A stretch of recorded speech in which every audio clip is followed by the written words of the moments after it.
You went to Berkeley, I won't say in her stead, but you went there and you got a hold of her speech and you read the speech she would have read. How did all that come about?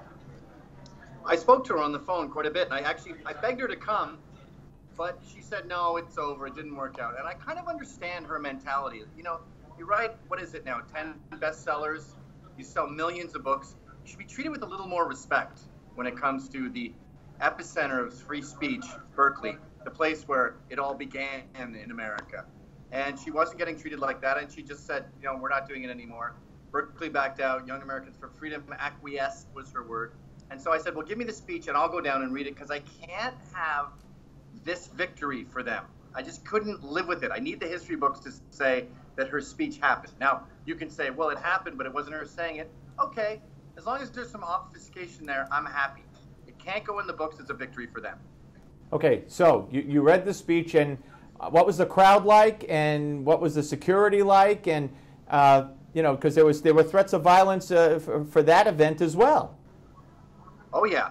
Well, what I think the police did is they demanded Antifa, the anarchist kids, I think they demanded they unmask, and that just kills their whole raison d'etre because they're all about anonymity.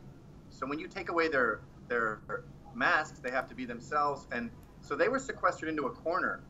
The ones that were willing to show their faces.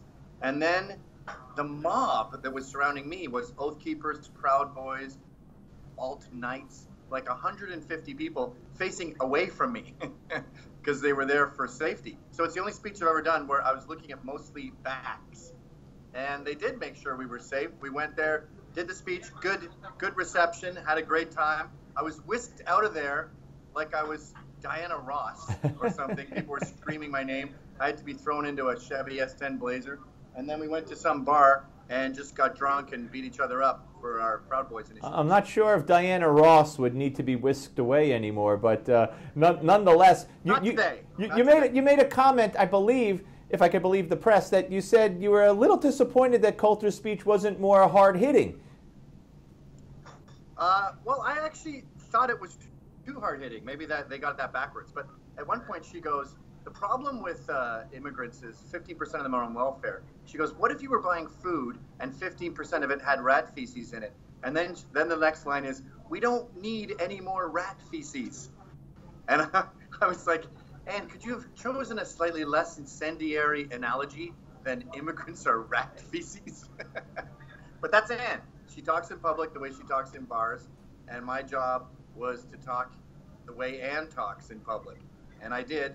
And her speech happened, despite all this fascism to shut her down.